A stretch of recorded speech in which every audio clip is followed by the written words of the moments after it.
இயேசு உங்களை நேசிக்கிறார். இந்த நாள் வேதாகம தியானத்திற்கு உங்களை அன்புடன் அழைக்கிறேன். கர்த்தரோ பயங்கரமான பராக்கிரமசாலியாய் என்னோடு இருக்கிறார். எரேமியா 20 அதிகாரம் 11 வசனம். பேய் வீடு என்று சொல்லப்பட்ட ஒரு வீட்டை ஒரு சிறுவன் தினமும் மாலையில் கடந்து செல்ல வேண்டி இருந்தது.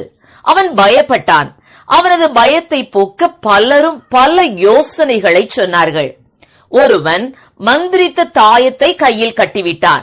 வேறொருவன் அவ்வீட்டின் அருகில் ஒரு டியூப் லைட்டை மாட்டி வெளிச்சத்தை ஏற்படுத்தினான். இன்னொருவன் அச்சிறுவனிடம், பயம் பாவம்டா தம்பி, கடவுளை நம்பு என்றான்.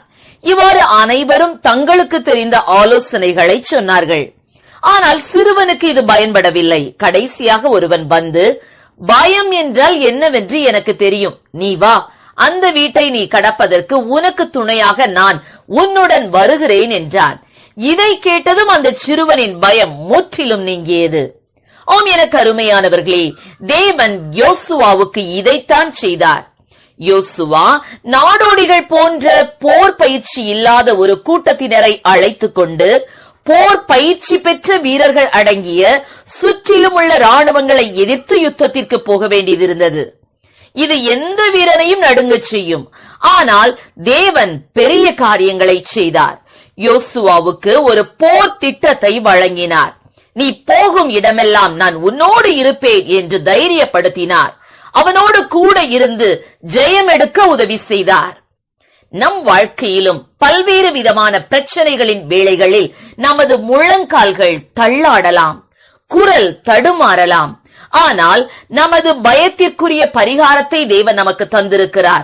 நமக்காக தேவன் தம்மையே தந்திருக்கிறார். இயேசு கிறிஸ்துவுக்குள் நமது பலவீனங்களுக்கு பலமும் பயங்களுக்கு தைரியமும் உண்டு. நான் மரண இருளின் பள்ளத்தாக்கிலே நடந்தாலும் பொல்லாப்புக்கு பயப்படேன், தேவரீர் என்னோடு கூட இருக்கிறீர் என்றார் தாவீது. ஆம், மரண இருளின் பள்ளத்தாக்கு என்பது வாழ்க்கையின் நெருக்கடியான நேரங்களை குறிக்கிறது. தேவனோடு இருந்தால் எவ்வித பயங்கரமாயினும் நமது பயம் விலகும்படி தேவ பிரசன்னம் நம்மோடு இருப்பதை உணரலாம். பிரியமானவர்களே, ஒரு பலசாலியால் தான் சேற்றில் இருப்பவனை தூக்கிவிட முடியும். ஒரு பராக்கிரமசாலியினால் தான் பாரமானவைகளை தூக்கி சுமக்க முடியும்.